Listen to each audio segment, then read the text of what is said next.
Օրվա կարևոր իրադարձությունները ձեզ է ներկայացնում Էպիկենտրոնի աշխատակազմը, ես Տաթևիկ Ավետիսյանն եմ, բարի երեկո։ Մարմարիկը սգում է։ Փոքրիկ Տիգրանի մարմինը հայտնաբերվել է տնից 7 կիլոմետր հեռավորության վրա։ Շատ լավ պլանավորված հափշտակության մանրամասները, ինչպես անհետացավ, հետո էլ հայտնաբերվեց ավելի քան $500,000։ Կգա Ալիևը Երևան, Եվրոպական քաղաքական համայնքի 8-րդ համաժողովը տեղի կունենա Հայաստանում։ Գերիների ամենամասշտաբային փոխանակումը սկսվեց, Կիևն ու Մոսկվան փոխանակվել են առաջին գերիներով։ Առաջին անհրաժեշտության ապրանքը թանկացել է, մարդիկ դժվարությամբ են գնում նույնիսկ սեզոնային պտուղ բանջարեղենը։ Ելակը մի անգամ եմ դեր գնել ու եթե դրանով կեզրապակվենք։ Կարտոֆիլի կիլոն տեսել եք 550-650։ Զվային առևտուրին, ինչ առևտուր։ Եվ հրաժեշտի յուրօրինակ ժեստ Ավստրալիայի խորհրդարանում, պատգամավորը գարեջուր է ըմպել սեփական կոշիկից։ Cheers. Order now.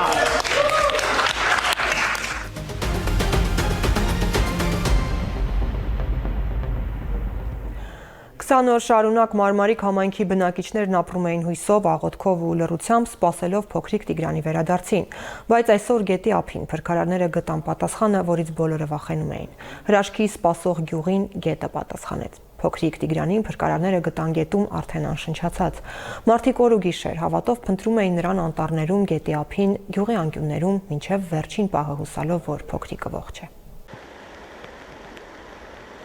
Գետում, հարակից անտառներում ու գյուղերում 20 օր փնտրելուց հետո փրկարարները գտան Մարմարիկ գյուղից մայիսի 4-ին անհետացած 2 տարեկան Տիգրանի դին։ Այս հատվածից գտի։ Ցավալի լուրը հայտնել է ներքին գործերի նախարարի մամուլի խոսնակը։ Ժամը 10:40-ի սահմաններում ներքին գործերի նախարարության փրկարարության աշխատակիցները Մարմարիկ գետում Հրազդան ջեկի մոտակա կամրջի մոտ հայտնաբերել են մայիսի 4-ից որոնվող երեխայի դին։ Իմ նշած հատվածը երեխայի տնից հեռու է մոտ արպես 7 կիլոմետր։ Շուրջ 20 օր տևած որոնողական աշխատանքներին մասնակցել են մեծաթիվ ուժեր, ներգրաված են եղել ընդհանուր 1590 փրկարարական ծառայող եւ ոստիկանության շուրջ 800 ծառայող, ոչ մի օր չեն դադարեցվել աշխատանքները, վերսկսվել են վաղ առավոտից, ինչպես միշտ դադարեցվել են միայն այն պահին, երբ որ մութը ընկել է եւ հնարավոր չի եղել իրականացնել որոնողական աշխատանքներ։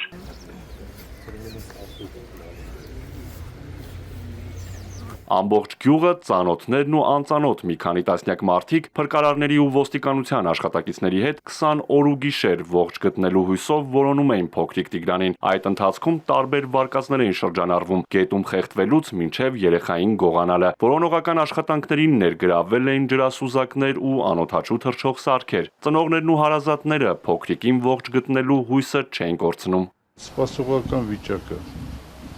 Ռոպե ինչ-որ մի բանի սպասում եմ։ Ոչ մի բան չեմ կարող ասեմ։ Մեկն ասում է գետնանք է, մեկն ասում է կողացել են։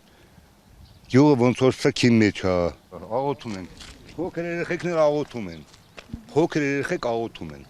Մոմ են վառում։ Դեպքը տեղի է ունեցել մայիսի 4-ին ժամը 11:47-ի սահմաններում։ Երեխան 10-15 րոպե ծնողների տեսադաշտից դուրս էր մնացել։ Առաջին վարկածը, որ առաջ քաշվեց, փոքրիկի գետն ընկնելու տարբերակն էր, քանի որ գետի ու տան հեռավորությունը մի քանի մետր է։ Քննչական կոմիտեն հայտնում է, որ գետում հայտնաբերված Տիգրանի մարմնի վրա արտաքին զննությամբ վնասվածքներ ու բռնության հետքեր չկան։ Նշանակվել է դատաբժշկական փորձաքննություն։ Արթուր Հակոբյան, Էպիկենտրոն։ Այս առավոտ դժբախտ պատահար է եղել Ծաղկաձորում, կվադրոցիկը լկողաշրջվել է, 4 ուղևոր տեղափոխվել է Հրազդան բժշկական կենտրոն, երկուսը 16-ամյա աղջիկներ գիտակցության չգալով մահացել են։ Բացահայտվել է նախապատրաստված եւ մանրակրկիտ պլանավորված $590,000 հափշտակության դեպքը։ Հանցավոր խմբի անդամների ինքնությունը, նրանց դերաբաշխումն ու հափշտակության մեխանիզմը հայտնի է։ Հանցանք կատարած անձինք ձերբակալվել են։ Հափշտակված գումարի մեծ մասը $578,800 հայտնաբերվել է։ Ձերբակալված անձինք խոստովանական ցուցմունքներ են տվել։ Մամուլն ավելի վաղ գրել է, որ նախքան հափշտակությունը տնտեսական հանցագործության վարչությունից քննիչի անցագիր է անհետացել, ինչը 1 օր անց գտնվել է։ Մի քանի օր անց էլ չհրկիզվող պահարանի բանալին է կորել ու նորից հայտնվել։ Այդ օրերին քննիչները նկատել են, որ քննիչի կեղծ անցագրով անծանոթ մարդ է մտել շենք ու դուրս եկել։ Նա տվել է վարչություններից մեկի պետի ժամանակավոր պաշտոնակատարի անունը, պնդելով, թե նրա մոտ է եկել։ Այդ պաշտոնյան ավելի ուշ ձերբակալվել է։ Պարզվում է, սա գողության երկրորդ փորձն է։ Առաջինն արձանագրվել է 2024-ի դեկտեմբերին։ Դեպքի առթիվ վարույթ կա նախաձեռնված։ Գումարն ամիսներ շարունակ քննչական կոմիտեի դեպոզիտային հաշվին չի փոխանցվել նույնիսկ գողության առաջին փորձից հետո։ Եվրոպական քաղաքական համայնքի 8-րդ գագաթնաժողովը տեղի կունենա Հայաստանում 2026 թվականի գարնանը, լուրը հաստատել է Փաշինյանը։ Վարչապետը գրել է, որ պատիվ է Եվրոպական քաղաքական համայնքի առաջնորդներին ընդունել մեր երկրում եւ շնորհակալություն է հայտնել բոլոր առաջնորդներին այս որոշմանն աջակցելու համար։ Հիշեցնենք, Եվրոպական քաղաքական համայնքի վերջին հավաքը Տիրանայում էր, երբ տետ-ա-տետ շփում ունեցան Հայաստանի եւ Ադրբեջանի ղեկավարները։ Իսկ այս ձևաչափով առաջին գագաթնաժողովը Պրահայում էր 2022 թվականին։ Հենց այդ ժամանակ Հայաստանն ըստ էության համաձայնեց ճանաչել Արցախը Ադրբեջանի մաս։ Ուկրաինական գերությունից Ռուսաստան է վերադարձվել 270 ռազմագերի եւ 120 խաղաղ բնակիչ։ Մոսկվան էլ Կիևին է հանձնել 270 զինվորականի եւ 120 քաղաքացիական անձի։ Փոխանակումը տեղի է ունեցել Ստամբուլում կողմերի միջև ձեռք բերած պայմանավորվածության շրջանակում։ Առաջիկա օրերին նախատեսվում է շարունակել գերիների լայնածավալ փոխանակումը Ուկրաինայի հետ։ Ներկայումս գերությունից վերադարձած ռուս զինվորականներն ու քաղաքացիական անձինք գտնվում են Բելարուսի տարածքում, որտեղ նրանց անհրաժեշտ հոգեբանական ու բժշկական օգնություն է ցուցաբերվում։ Արևմտյան Ավստրալիայի падգամավոր Քայլ Մակգինը թոշակի գնալուց առաջ իրարանցում է առաջացրել խորհրդարանում։ Նա հրաժեշտի ելույթն ավարտելուց հետո հանել է կոշիկը, մեջը գարեջուր լցրել եւ կոշիկից խմել։ Մակգինը նշել է, որ այս կերպ ինքը համբավ է ձեռք բերել իր ընտրողների շրջանում։ Cheers. Order now. The honorable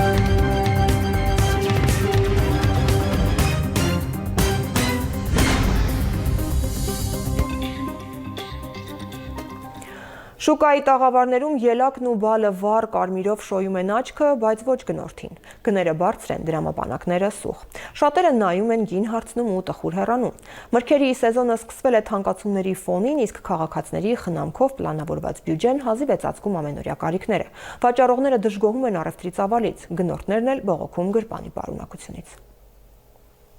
Ելակը մի անգամ եմ դեր գնել ու եթե դրանով կեզրապակվենք էլի այդ։ Ելակն ու բալը թանկ է, սեզոնային մրգեր մարդիկ քիչ են գնում։ Սեղմ բյուջեով փորձում են ձեռք բերել առաջին անհրաժեշտության ապրանքները։ Հայաստանում թութը իրավունք չունի այդ գինը ունենա, էլի ոտքի տակ է, սարսափելի թանկ է։ Նախորդ տարվա համեմատ այս սեզոնին ելակն ավելի թանկ է, ասում են վաճառողները։ Իրենք թանկ գնում են, թանկ էլ վաճառում։ Միջին չափի 1 կիլոգրամ ելակի համար մարդիկ 1800 դրամ են վճարում։ Իլասը 1500 դրամ, մնացած ապրանքները պամիդորը 850, 250 կաբաշկան, 1150 բիբառնա, 850 բադրջաննա, 150 բարունգը, 450 կարտոֆիլը։ Նախորդ տարվա համեմատ շուկայի աշխատակիցներն այս տարի որոշակի գնաճ են նկատում։ Մսամթերքի շուկայում եւս փոփոխություններ կան։ Միանգամից 400 դրամ բարձրացել է խոզի մսի գինը։ 1800-ից 2200 դարը։ Գնաճը նորմայի սահմաններում է, վստահեցնում են պաշտոնյաները, մինչդեռ քաղաքացիներն այլ իրականության են բախվում։ Պահանջված ապրանքատեսակները օր-օրի են թանկանում։ Կարտոֆիլի կիլոն տեսել եք 550-650։ Միրգը ահավոր թանկան, թոշակառու մարդիկ մենք չեն կարողանում օգտվենք։ 40000 փող են ստանում, այդ 40000-ով ես ինչ առնեմ։ Շատ մարդիկ կան, որ չեն կարող ապրեն։ Պարկով, բանով, ստեի, ծնդեից, ասում ես առնենք, որ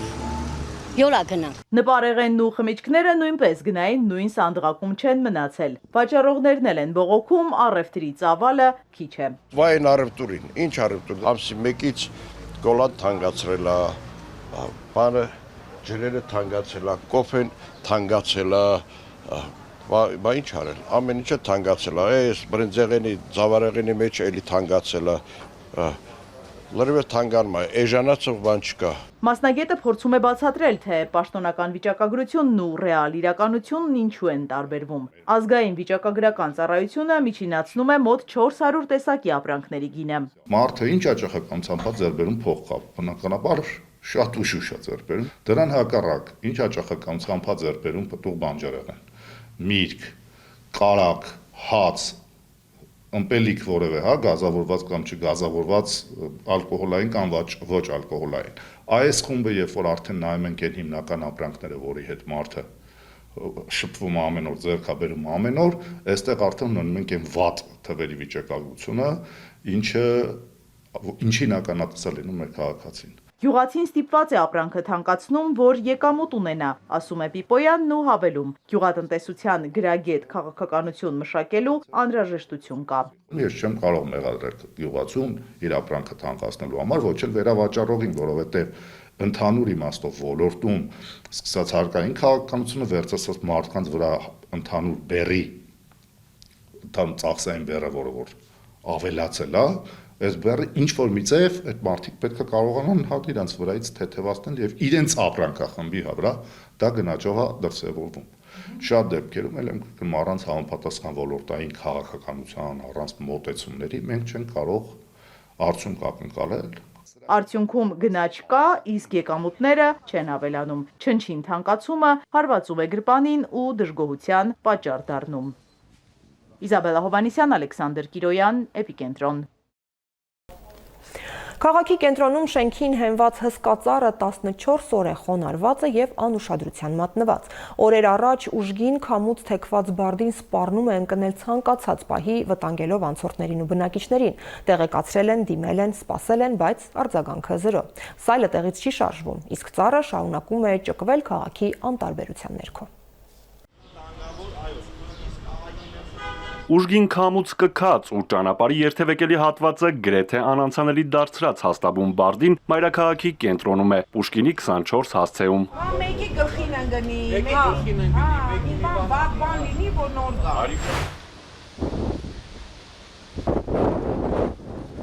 Մայիսի 11-ին մի քանի րոպե տևած քամին բազմաթիվ ավերածություններ է գործել մայրաքաղաքում ու նույնիսկ ծառեր տապալել։ Խոնարհված ու բազմաբնակարան շենքին հենված կիսաչոր ծառը կտրելու համար բնակիչները դիմել են քաղաքային իշխանությանն ու մյուս պատասխանատուներին։ 14-րդ օրն է, սայլը տեղից չի շարժվել։ Թեքված ու օդից կախված ծառը ամեն օր անցորդներին ընկնելու վտանգով է սպառնում։ Զանգեցինք ոստիկանություն, MЧS, Ամիջապես եւ ոստիկանությունը եկավ եւ MЧS եկավ, բայց ասեցին, որ սա պետք է սրանով զբաղվի քաղաքապետարանը։ Քաղաքապետարան ամեն օր զանգ ենք տալիս, ասում են սեփական տարածք կա, դուք ինքներդ պետք է այդ հարցը լուծել։ Զանգ ենք տվել քաղաքապետարանի կանաչապատման այդ վարչությունը, ասեցին, որ այո, դա ձեր գործն է, բայց եթե դուք կտրեք այդ ծառը, դուք դրա համար պատասխանատվություն կկրեք։ Ուրեմն հիմա մնացել ենք երկու քարի արանքում, ծառը կամանց իջնում է, շատ վտանգավոր բան է, հիմա քամի է, հիմա անձրևներ են գալիս, տեսեք, ծառը լրիվ շուռ է եկել։ Արմատներից պոկվել է, Աստված չանի մի բան լինի, պետք է անպայման մահ լինի, որ այդպիսի ինչ որ ահազանգ լինի։ Իրանց մոտ երկակի ստանդարտ կա։ Երբ որ դու փորձում ես որևէ գործողություն անել, վազում գալիս ասում են սա համայնքային սեփականություն է, երբ որ պետք է իրենց մասնակցությունը հայտարարում են, որ սա մասնավոր սեփականություն է։ Այս խնդրը վերացնելու համար ես հասկանում եմ, որ քաղաքապետարանը ուղղակի որոշել է փող չծախսի ծառահատման վրա եւ այդ ամեն ինչը ոնց որ ուղի բնակիչների ծախսերին։ Փաստորեն մենք հիմա պետք է զանգենք ծառահատման կամ կանաչապատման պողակ, պատվիրենք իրանց էքսպերտիզա, իրանք էքսպերտիզան անցկացնելուց հետո, հասկանալուց հետո, որ այս ծառը իրականում չորացված է եւ իրականում վտանգավոր է, պետք է ծառահատում անեն, ուղղակի վճարումները մենք պետք է անենք մեր հաշվին։ Բնակիչները մի քանի օր է ահուդողի մեջ են, ասում են վտանգն ահագնանում է, վախերն էլ կրկնապատկվում, հատկապես անձրևի ու քամու ժամանակ։ Երկրորդ հարկում ենք ապրում եւ բախտնես բերել է, որ տանիքի վրա չի ընկել, մեր մոտ չի ընկել, վերև է ընկել, վերևի տանիքին է հենվել Եվ բայց ծառը պետք է կտրել, վերացնել։ Եվ մրջյունները լցվում են տունը, անհանգիստ վիճակ է, պետք է այդ հարթվի այդ հարցը։ 9 բնակարան ունի այս շենքը, ինչպես կարող է մասնավոր լինել։ Վախում ենք։ Երեկոյան նստած այստեղ սրճում էինք բալկոնում, ուժեղ անձրևի ժամանակ փախանք։ Ասին կարողա թուլանա կամ մի բան լինի ու ընկնի։ Բոլոր դեպքերում էլ վախը միշտ էլ կա։ Հիմա եթե ընկավ մեկի վրան մահ ձևակերպեց, ով է պատասխան տալու։ Հասկանալով այս խնդիրը բոլորը իրանց վրայից գցում են եւ մարազմացիկ վիճակ է ստեղծում։ Մենք իրավունք չունենք կտրելու, չգիտեմ, ում պիտի դիմենք, ում դիմում ենք, սա մերժում են ու սենց անհասկանալի վիճակ է, որը ոչ մի կերպ չեն կարող ճշտենք։ Մենք սեփականատեր ենք, բայց ոչ մի իրավունք չունենք։ Նրանք էլ հետ են կանգնում ամեն ինչից, մինչև մարտզովի, էլի։ Հետո նոր արդեն դատական երևի process-ով պիտի պարզվի ում պատճառով է եղել։ Դե կգցենք համու վրա, որ համուն աշուր տվի, էլի։ Թեքված ծառի տակով մեքենաները մի կերպ են անցնում, իսկ անցորդները հնարավորինս արագ։ Շենքի ամրությանն ապավինող ծառը որքան կմնա խոնարհված, հայտնի չէ։ Բնակիչները սպասում են քաղաքային իշխանության արձագանքին, պարզելու, թե ծառը հատելն ու տարածքից հեռացնելը ում պարտականությունն է։ Արթուր Հակոբյան, Ալեքսանդր Կիրոյան, Էպիկենտրոն։ Սերգեյ Փարաջանովի նռանգույնը ֆիլմի փակ դիտումը դարձավ մի ամբողջ գրքի ազդակ։ 30 տարի անց հավերժական շարժում վերնագրով նոր գիրքը ներկայացնում է մեծ ռեժիսորի վերաբերյալ հարցազրույցները, վերլուծությունները եւ թարգմանությունները։ Նույն 1 տարի հավաքագրել է մինչև այդ հատվածաբար կամ ընդհանրապես չթարգմանված նյութերը, իսկ կինոգետն այդ գրքում լսել է Փարաջանովի ձայնը նույն ազատության շնչով, որից ժամանակին ցնցվում էր մի ամբողջ համակարգ։ Նռանգույնը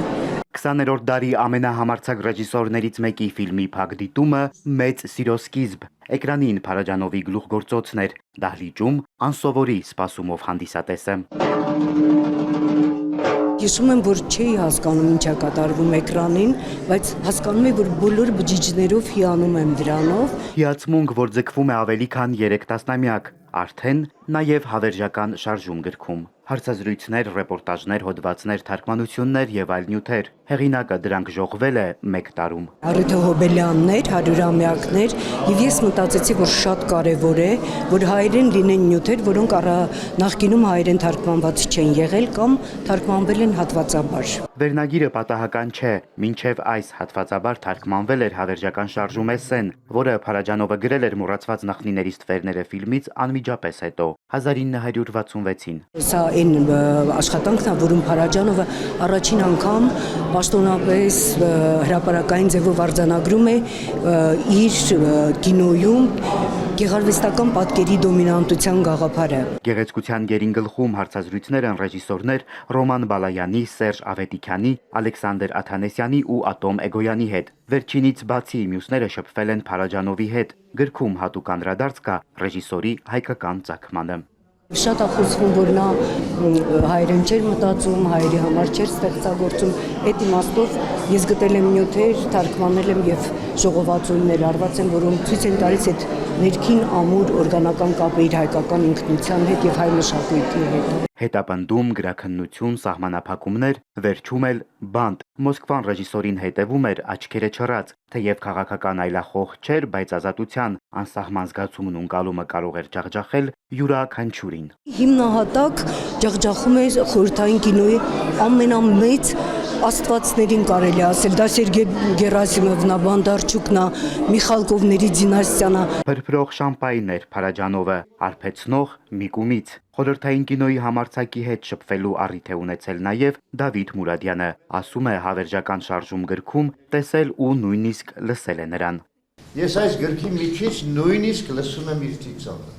Աշխարհից սիրով վրեժխնդիր լինող Փարաջանովի մասին բազմաթիվ գրքեր, հոդվածներ, էսսեներ, պատումներ կան, հիմնականում ռուսերեն։ Հավերժական շարժումը լրացնում է փիլիսոփա ռեժիսորի կյանքի ու գործունեության մասին հայերեն գրականության ցանկը։ Սևակ Վարդումյան, Հարություն Հովսեփյան, Էպիկենտրոն։ Այժմ հոսանքի պլանային անջատումները։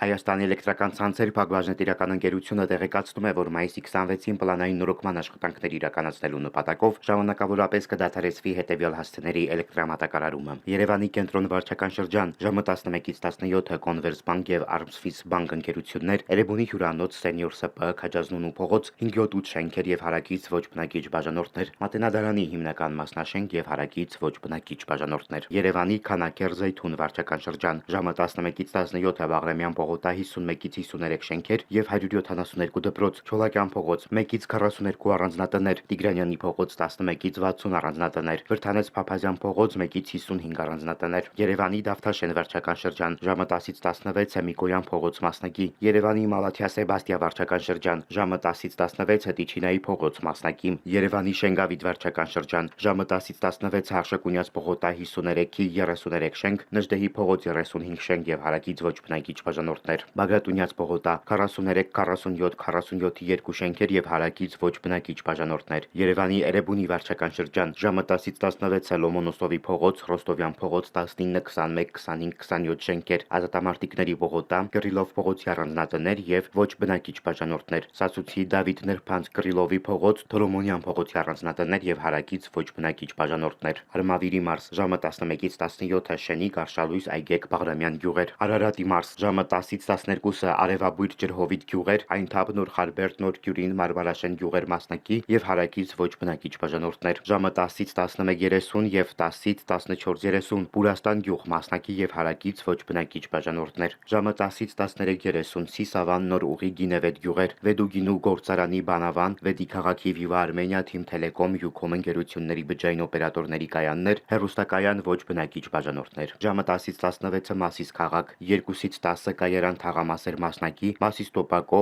Ակվատեղ ավտոմատիկա ոչ բնակիչ բաժանորդներ, Զորամաս Սիփանիկ Նորաբաց Սայաթնովա գյուղեր, Նիզամի Դարփնիկ Սորակ Դարակերտ գյուղեր մասնակի, Ռանչպար գյուղ Viva Armenia ընկերության բջջային օպերատորի կայան եւ հարակից բոլոր ոչ բնակիչ բաժանորդներ, Ռանչպար Արաքս գյուղեր եւ հարակից ոչ բնակիչ բաժանորդներ, 12:30-ից 15:30 Դիմիտրով գյուղ մասնակի եւ հարակից ոչ բնակիչ բաժանորդներ, Վայոց Ձորի մարզ ժամը 10:30-ից 12:30 Եղեգնաձոր քաղաք, Թամանցիների Մշեցու Կամոյի փողոցներ մասնակի եւ հարակից ոչ բնակիչ բաժանորդներ, Մալիչկա գյուղ մասնակի եւ հարակից ոչ բնակիչ բաժանորդներ, ժամը 10:30-ից 13:30 Վայք քաղաք, Մոզ թաղամաս մասնակի եւ հարակից ոչ բնակիչ բաժանորդներ, 14-ից 16-ը Ակունք գյուղ մասնակի Ջերմուկ քաղաք, Վնասազերծման կայան, Սարավորների, Մաշտոցի փողոցներ մասնակի, Ձախապնյա թաղամաս, Ջերմուկի խճուղի մասնակի եւ հարակից ոչ բնակիչ բաժանորդներ, Կոտայքի մարզ ժամը 10:30-ից 16:30 Նոր Հաճն քաղաք մասնակի եւ հարակից ոչ բնակիչ բաժանորդներ, Նոր թաղամաս Պոմպակայան 5 Բեգլարյան Ագատես Խաչակապ Կարապետյան Եղիազարյան ՍՊ Լիլիթ եւ Սյուզի Կրիստալիտ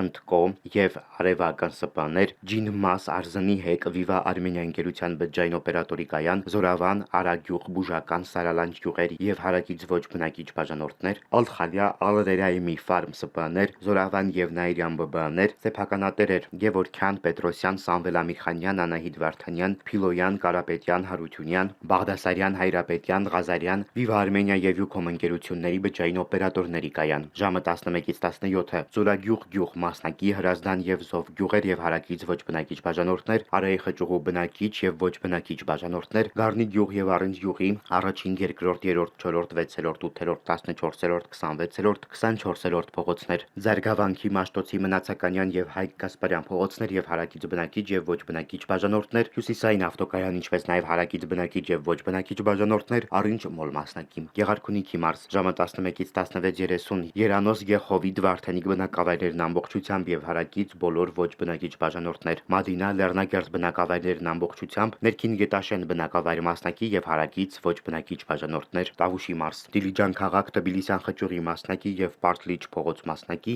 Թեղուտ գյուղ, Լոռու մարզ ժամը 10-ից 11:30 եւ 11-ից 15-ը Ձյունաշող գյուղ, 11-ից 15-ը Օձուն եւ Մեծավան գյուղեր, 11-ից 17-ը Փամբակ Քարաբերդ գյուղեր եւ Քյոխվալա Հանդամաս, ժամը 13-ից 14-ը Պաղաղփյուր գյուղ, Սպառած էլեկտրաէներգիայի անջատումների ձեր իրավունքներին կամ պարտականություններին վերաբերող, ինչպես նաեւ այլ հարցերի առնչությամբ կարող եք զանգահարել 180 եւ 080 0180 շուրջօրյա գործող հեռախոսահամարներով։ Հայաստանի էլեկտրական ցանցեր ընկերությունը հորդորում է հետևել էլեկտրաանվտանգության կանոններին։ Լրահոսին հետևելու համար միացեք մեր սոցհարթակներին։ Էպիկենտրոնի բոլոր թողարկումները, նաև մեր ռեպորտաժները YouTube-ի ալիքում են։ Հայաստանի ու աշխարհի քաղաքական, սոցիալական, տնտեսական, մշակութային ու մարզական ամենակարևոր իրադարձությունները, մեր խնդիրներն ու մարդկային պատմությունները փնտրեք նաև Էպիկենտրոնի Facebook էջում ու Telegram-ում։ Այսքանը այս թողարկմանը։ Իրադարձությունների զարգացմանը հետևեք մեր եթերում։ Ցտեսություն։